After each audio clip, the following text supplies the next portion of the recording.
नमस्ते। तो हम लोग क्या करेंगे आज अकबर के बारे में जानकारी हासिल करेंगे। अकबर का नाम जो ओरिजिनल नाम है वह क्या है? जलालुद्दीन मोहम्मद, जिसको हम लोग अकबर के नाम से जानते हैं। अकबर का शासन काल रहा है 1556 से 1605। 1556 से 1605, 1556 से 1605। अकबर का जन्म 15 अक्टूबर 1542 को राजा बिरसाल के महल अमरकोट पंजाब में हुआ। अकबर का जन्म 15 अक्टूबर 1542 को राजा बिरसाल के महल अमरकोट पंजाब में हुआ। माँ हमीदा बानो बेगम, अकबर के माँ का नाम है हामिदा बानो बेगम। अकबर को बचपन में अस्कनी, मतलब अस्कनी जो है उसका चाचा का नाम है, जो चाचा ने पाला। बाद में अकबर मकरान के पास काबुल भेज दिया गया। 1547 से अकबर हुमायूं के साथ रहने लगा। हुमायूं कौन था? अकबर का पिताजी। 1555 में जब भारत पर एक बार फिर आक्रमण किया, महिचवाड़ा का युद्ध, उसमें अकबर भी भाग लिया था। यह अकबर के जीवन का पहला युद्ध था। अकबर 1555 में जब भारत पर एक बार फिर आक्रमण किया, महिचवाड़ा का युद्ध, जिसमें अकबर भी भाग लिया था, यह अकबर के जीवन का पहला युद्ध था। 1555 में हुमायूं ने अकबर को अपना उत्तराधिकारी बना दिया। मतलब 1555 में ही हुमायूं मतलब उनके पापा का नाम था, जो अकबर को अपना उत्तराधिकारी, मतलब अपने राजा ना कह के बेटा को राजा बना दिया। और लाहौर के सूबेदार 1556 में हुमायूं का मृत्यु हो गया, और लाहौर के सूबेदार मतलब उसका राजा बना दिया और लाहौर के सूबेदार बना दिया। 1556 में उनके पापा हुमायूं की मृत्यु हो गया, जिससे 17 दिन छुपा कर रखा गया। मतलब वो अकबर जो क्या है, हुमायूं मर गया, उसको सभी 17 दिन छुपा करके रखा। क्या है कि हल्ला अफवाह न बने, क्योंकि अकबर जो था वो बच्चा था। अगर वैसे अफवाह, अगर तुरंत जानकारी हो जाता कि फन्ना के पापा मर गया, तो क्या करता, दूसरा राज वाले सब आक्रमण करता। तो इसलिए क्या क्या उसको 17 दिन तक छुपा करके रखा। 14 फरवरी 1556 को पंजाब के कालानौर गुरुदासपुर में मिर्जा अब्दुल कासिम ने अकबर का राज्याभिषेक कराया। मतलब पहले वो उत्तराधिकारी बना दिया था, लेकिन अकबर के पापा मर गया, तो 14 फरवरी 1556 को पंजाब के कालानौर गुरुदासपुर में मिर्जा अब्दुल कासिम ने अकबर का राज्याभिषेक कराया। तब अगला प्रश्न देखते हैं। यहाँ करा 13 वर्ष में अकबर का राज्याभिषेक हुआ। अकबर राजा बना था 13 वर्ष में। अल्प आयु, अल्प मतलब होता है कम, कम आयु के कारण बैरम खां को संरक्षण नियुक्त किया। अकबर छोटा था, जिसके कारण उसको देख रेख के, मतलब कम आयु के कारण बैरम खां को संरक्षण नियुक्त किया। वह उनका वकील भी था। अकबर के बैरम खां मतलब देख रेख करने वाले व्यक्ति, और वह वकील भी था। बैरम खां अकबर को लेकर आगरा की ओर चला, लेकिन इससे पहले कि आदिल शाह सूरी का सेनापति हेमू आगरा और दिल्ली पर अधिकार कर लिया। क्या कर रहा है कि बैरम खां अकबर को लेकर आगरा की ओर चला, लेकिन इससे पहले कि आदिल शाह सूरी का सेनापति हेमू आगरा और दिल्ली पर अधिकार कर लिया था। हेमू दिल्ली के बनियान था। वह विक्रमादित्य का उपाधि धारण किया था। मुगल सेनापति तरबीबेग ने बैरम खां को भारत छोड़ने की सलाह दिया, जिसके कारण बैरम खां उसे मार दिया। क्या कर रहा है कि यह जो है दिल्ली के बनियान कौन था? हेमू। वह विक्रमादित्य का उपाधि धारण किया था। मुगल सेनापति तरबीबेग ने बैरम खां को, मुगल सेनापति तरबीबेग ने बैरम खां को भारत छोड़ने की लिए सलाह दिया। बोला कि आप भारत छोड़ दिए, जिससे गुस्सा आकर के बैरम खां ने उसे मार दिया। पानीपत के द्वितीय युद्ध 1556 में अकबर के सेना का नेतृत्व बैरम खां किया। मतलब पानीपत का जो द्वितीय युद्ध 1556 में हुआ, जिसमें अकबर के सेना का नेतृत्व बैरम खां किया और युद्ध में हेमू को हरा भी दिया। मतलब अकबर के जगह पर बैरम खां उस युद्ध का संचालन किया और हेमू को हरा भी दिया। तो आगे देखते हैं। बहुत ठीक है, कंप्लीट है ना, पढ़े में बहुत याद है। कारण पानीपत के द्वितीय युद्ध 1556 में अकबर के शासन के पहला युद्ध था। पानीपत का जो युद्ध द्वितीय युद्ध 1556 में अकबर के शासन का पहला युद्ध था और बैरम खां के ईमानदारी को देखकर उसने खाना की उपाधि दी। बैरम खान जो था बहुत ईमानदार और अच्छे लोग थे, जो उनका हमेशा देखरेख करते थे, जिससे खुश होकर अकबर उसे खाना की उपाधि दिया। लेकिन बाद में मतभेद हो गया। बैरम खान शिया था और दिल्ली के अधिकांश सुन्नी। बैरम खान जो था वह शिया मुसलमान था और दिल्ली के अधिकांश जो था वो सुन्नी मुसलमान था। अकबर के मतभेद के बाद बैरम खां को 2 सवाल किया। अकबर से जब मतभेद हो गया तब बैरम खां से अकबर 2 सवाल किया, या तो कहीं दूर दूसरे राज्य चले जाओ या हज पर। बैरम खान हज जाने का यात्रा चुना। उनसे बोला कि आप मतलब या तो इस राज्य को छोड़ करके दूसरे राज्य चले जाइए और नहीं तो हज पर चले जाइए। तो बैरम खां क्या क्या कि ठीक है, मैं हज पर चले जाएंगे। वह हज यात्रा चुना। हज पर जाते समय गुजरात के मुबारक खां बैरम खान की हत्या कर दी। जब वह यहाँ से जा रहा था अकबर के दरबार से हज की यात्रा पर, तो गुजरात के मुबारक खां बैरम खां की हत्या कर दिया। बैरम खां के बेटा अबुल रहीम और उसकी पत्नी सलीमा बेगम, जिससे अकबर शादी कर लिया। अकबर की पहली पत्नी रुकया थी जो हिंदाल की पुत्री थी। अकबर जैसे ही 1560 में बैरम खां के संरक्षण से मुक्त हुआ, जब वह अकबर क्या हो गया कि बैरम खां वहां से चला गया, वह मर भी गया, तो संरक्षण से मुक्त हुआ, तो उसकी धाय माय मतलब दादी का नाम है धाय माय माहम अनगा के प्रभाव में आ गया। अब वह क्या किया कि अपना दादी के प्रभाव में आ गया और 2 वर्ष तक उनके प्रभाव में रहा। 2 वर्षों तक उनके प्रभाव में रहा। इन 2 वर्षों के शासन काल को कई नामों से जाना जाता है। एक शासन पेटीकोट का शासन, पर्दा का शासन, हराम दल का शासन। अकबर जो अपने धाया माँ के प्रभाव में रहा, उस शासन को 3 शासन के नाम से जाना जाता है। पहला पेटीकोट का शासन, दूसरा पर्दा का शासन, तीसरा हराम दल का शासन या उत्का खेल का शासन। हराम दल का शासन या उत्का खेल का शासन कहा गया है। 1562 में अकबर हराम दल के प्रभाव से मुक्त हो गया और अपने महत्वपूर्ण कार्य में लग गया। 1562 में दास प्रथा का अंत किया। 1563 में तीर्थ यात्रा कर समाप्त किया। 1564 में जजिया कर को समाप्त किया। 1571 में राजधानी आगरा से फतेहपुर सीकरी स्थानांतरण किया। 1575 में इबादत खाने की स्थापना किया। 1578 में इबादत खाने में सभी धर्मों का प्रवेश दिया। 1579 में मजहर की घोषणा की। 1582 में दीए इलाही की स्थापना किया। 1583 में इलाही संबंध की शुरुआत की। 1585 में राजधानी लाहौर स्थानांतरित की। 1582 में अकबर ने दीन ए इलाही नामक नया धर्म चलाया। 1582 में अकबर ने दीन ए इलाही नामक एक नया धर्म चलाया। यह धर्म मानने के लिए कोई बाध्य नहीं था, यह लोग की इच्छा पर निर्भर था। दीन ए इलाही धर्म को मानने वाला एकमात्र हिंदू बिरबल था, जिसका बचपन के नाम महेश दास था।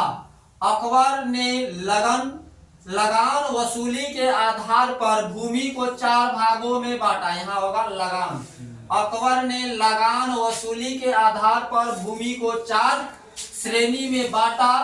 एक, खालसा भूमि, यह भूमि सरकारी भूमि है। खालसा भूमि, यह भूमि सरकारी होती थी। 2, जागी भूमि, यह भूमि मनसबदार को दी गई भूमि थी। 3, पैवाकी भूमि, यह सरकार के अधीन रहती थी। इसके द्वारा जागीरदारों के घाटे की पूर्ति की जाती थी। 4, मदद मास भूमि, मदद मास भूमि, यह दान में दी जाने वाली भूमि थी। कंप्लीट है सर। अकबर के नवरत्नों का नाम। अकबर के दरबार में 9 विद्वान रहते थे, जिनका कुछ नाम इस प्रकार है। पहला है बीरबल। बीरबल बहुत अच्छा और ईमानदार था, जिसे खुश होकर अकबर ने उसे कवि प्रिय का उपाधि दिया था। बीरबल कवि प्रिय, इनका बचपन का नाम महेश दास है। नवरत्नों में सबसे बुद्धिमान था। इनका जन्म 1528 में कालापी के एक ब्राह्मण परिवार में हुआ था। दूसरा है अब्बुल फजल, ये सूफी शेख मुबारक के पुत्र थे। इनका जन्म 1550 में हुआ था। इन्होंने अकबरनामा व आईने अकबरी जैसी महत्वपूर्ण ग्रंथों की रचना की। तीसरा था तानसेन राम तानु पांडे। मिर्जा तानसेन का जन्म ग्वालियर में हुआ था। ये संगीत कला में अधिक निपुण थे। तानसेन की संगीत सम्राट भी कहा जाता है। अकबर ने इन्हें कंठाभरण बानी बिलास की उपाधि से सम्मानित किया था। चौथा है अब्दुल रहीम खान ए खाना, ये बैरम खां के पुत्र थे। इन्होंने तुर्की में लिखे बाबरनामा का फारसी में अनुवाद किया था। अकबर ने इन्हें खान ए खाना की उपाधि से सम्मानित किया था। पांचवा है मानसी, यह अजमेर के राजा भारमल के पौत्र तथा भगवान दास के पुत्र थे। इन्होंने अकबर के साम्राज्य विस्तार में महत्वपूर्ण भूमिका निभाई। 6 है राजा टोडरमल, इनका जन्म अवध के जिला सीतापुर के लाहौरपुर तहसील में हुआ था। इनकी प्रसिद्धि का मुख्य कारण इनके द्वारा किए गए भूमि सुधार थे। दीवान ए आशरफ के पद पर आकर इन्होंने भूमि सुधार की सफल योजना चलाई।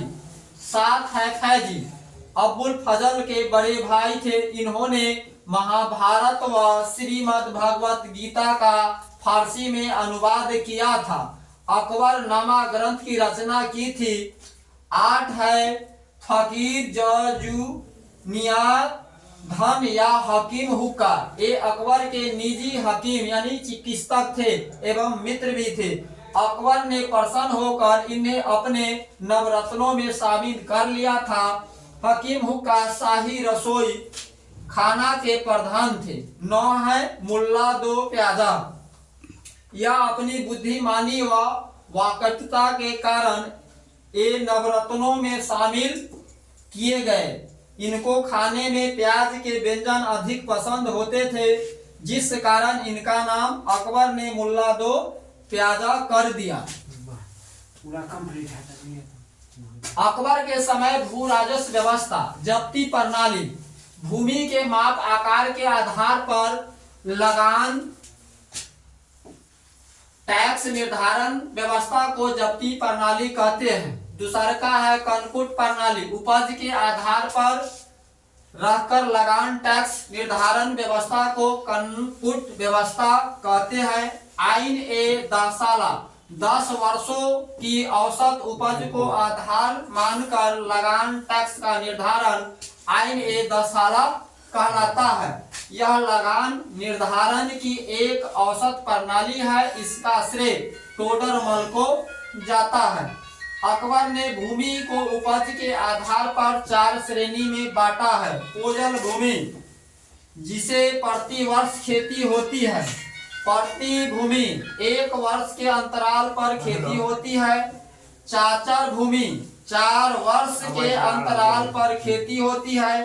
बंजर भूमि, भूमि इस पर कभी खेती नहीं होती थी। कहा कि अकबर के कुछ धार्मिक नीति है। अकबर के धार्मिक जीवन पर सर्वाधिक प्रभाव 1583 में अकबर ने हिजरी संबंध के जगह एक नया इलाही संबंध जारी किया। अकबर के दरबार में हिंदू धर्म के विद्वान पुरुषोत्तम तथा कुंभन दास रहते थे। फारसी धर्म के विद्वान दस्तूर मेहर जी राणा रहते थे। इन्हीं से अकबर ने सूरज नमस्कार सीखा था। ईसाई धर्म के एका बीवी रहते थे। अकबर के दरबार में जैन विद्वान हरि विजयी सूरी तथा जिनचंद्र सूर रहते थे। अकबर ने इन्हें गुरु की उपाधि दिया था। अकबर के चौथे सिख गुरु रामदास को अमृत शहर की स्थापना के लिए 5 बीघा जमीन दान में दिया था। अकबर के समकालीन सूफी संत सिख सलीम चिश्ती थी। अकबर इनसे सर्व अधिक प्रभावित था। इसी कारण अकबर ने अपने बेटे का नाम सलीम रखा, जो आगे चलकर जहांगीर के नाम से जाना जाता है। शेख सलीम चिश्ती का मकबरा फतेहपुर सिकरी में है। फतेहपुर सिकरी शहर का वास्तुकार बहाउद्दीन थे। अकबर का मनसबदारी व्यवस्था, यह अकबर की सैन्य तथा प्रशासनिक व्यवस्था की मानसदार को पैदल सैनिक, जाट तथा घुड़सवार होते थे, जिसके बदले में अकबर मानसबदारों को वेतन देता था। पैदल सैनिक जाट का वेतन प्रति 3 रुपया था। घुड़सवार सैनिक का वेतन प्रति 20 केजी। मानसवादार 3 श्रेणी में होते थे। ए प्रथम श्रेणी 12,000 सैनिक, बी द्वितीय श्रेणी 7,000 सैनिक, तृतीय श्रेणी 10 से 20 सैनिक। मानसबदारी की व्यवस्था वास्तविक सैनिकों की संख्या से भिन्न रहती थी। युद्ध के समय सभी मानसदार अपनी सेना लेकर जाते थे। सर्वाधिक हिंदू मानसदार औरंगजेब के पास थे। अकबर का सैन्य अभियान, अकबर ने सर्वप्रथम 1559 में ग्वालियर अभियान किया, 1560 में जयपुर अभियान किया, 1561 में चुनार तथा मालवा अभियान किया तथा इस जीत कर मुगल साम्राज्य में मिला लिया। 1562 में अजमेर पर आक्रमण किया। अजमेर की राजधानी जयपुर थी और अजमेर के राजा भारमल कछवाहा राजपूत थे। राजा भारमल एकमात्र राजपूत था जिन्होंने अकबर की अधीनता स्वेच्छा से स्वीकार किया और अपनी बेटी जोधाबाई हरखा बाई का विवाह अकबर से कर दिया। वे अपने बेटे भगवान दास तथा पोता मानसिंह को अकबर की सेवा में भेजकर जोधाबाई को मरियम उज्जवल जमानी की उपाधि दिया। गोंडवाना मध्य प्रदेश की रानी दुर्गावती संग्राम सिंह की विधवा पत्नी ने कभी भी अकबर की अधीनता स्वीकार नहीं किया। यह एकमात्र महिला थी जिसने अकबर का सर्वाधिक विरोध किया। 1564 में आसफ खान ने रानी दुर्गावती को पराजित कर दिया। अनंत गोंडवाना मध्य प्रदेश पर अकबर का अधिकार हो गया। कंप्लीट हो गया। अकबर ने जब गुजरात को हराकर वापस लौटा तो गुजरात के शासकों ने अकबर की अधीनता मानने से इनकार कर दिया। इसी कारण अकबर ने पुनः 1573 में गुजरात अभियान किया। यह अकबर का सबसे दूरगामी अभियान था। यह अभियान 9 दिन तक चला। इसी गुजरात विजय के उपलक्ष्य में अकबर ने फतेहपुर सिकरी में बुलंद दरवाजा का निर्माण कराया। अकबर ने बंगाल तथा बिहार को मुगल साम्राज्य में 1576 में मिला लिया। अकबर ने 1581 में काबुल अभियान, 1586 में कश्मीर अभियान किया और जीत लिया। कश्मीर के यूसुफ जाई कबीले के विद्रोह में बीरबल की मृत्यु हो गई। 1595 में कंधार बलूचिस्तान को भी जीत लिया। अकबर का दक्षिण भारत का अभियान। अकबर ने दक्षिण भारत विजय के लिए अब्दुल रहीम और उसके पुत्र मुराद के नेतृत्व में सेना भेजा। अकबर दक्षिण भारत अभियान करने वाला पहला मुगल शासक था। दक्षिण भारत अभियान में दक्षिण भारत के 4 प्रमुख राज्य थे। 1 खानदेश, 2 अहमदनगर, 3 बीजापुर, 4 गोलकुंडा। खानदेश को दक्षिण भारत का प्रवेश द्वार कहते हैं। खानदेश ने स्वतः अकबर की अधीनता स्वीकार कर लिया।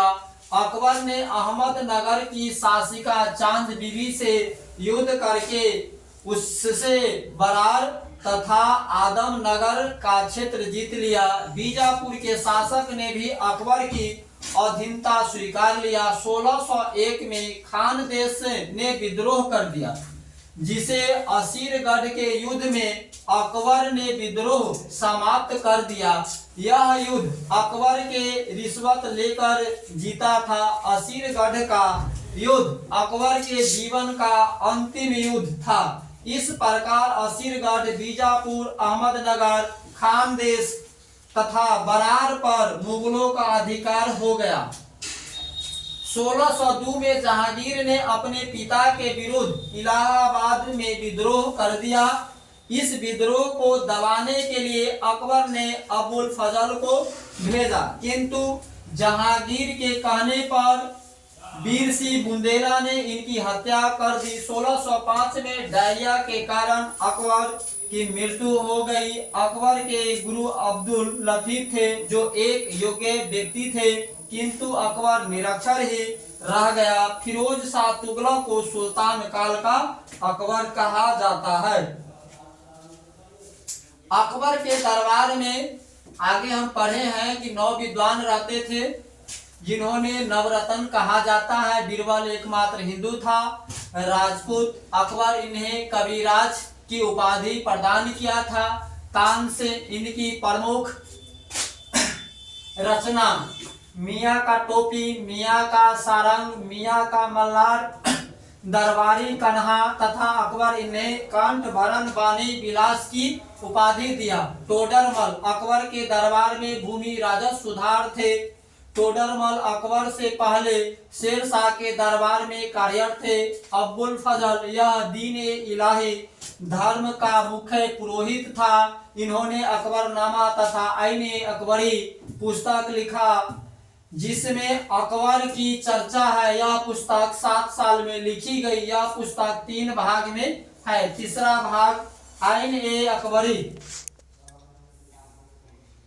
आईन ए अकबरी कहलाता है, जो खुद अबुल फजल की आत्मकथा है। 1602 में वीर सिंह बुंदेला ने जहांगीर के कहने पर इनकी हत्या कर दी है। जी अबुल फजल के बड़े भाई थे, जो कवि के पद पर थे। इन्होंने गीता तथा लीलावती पुस्तक का फारसी अनुवाद किया था। अब्दुल रहीम खान ए खाना यह बैरम खां का पुत्र था। अकबर ने इन्हें अनुवाद विभाग का प्रधान बनाया। इसने बाबर की आत्मकथा तुजुक ए बाबरी का फारसी में अनुवाद किया और इस अनुवादित पुस्तक का नाम बाबर नामा है।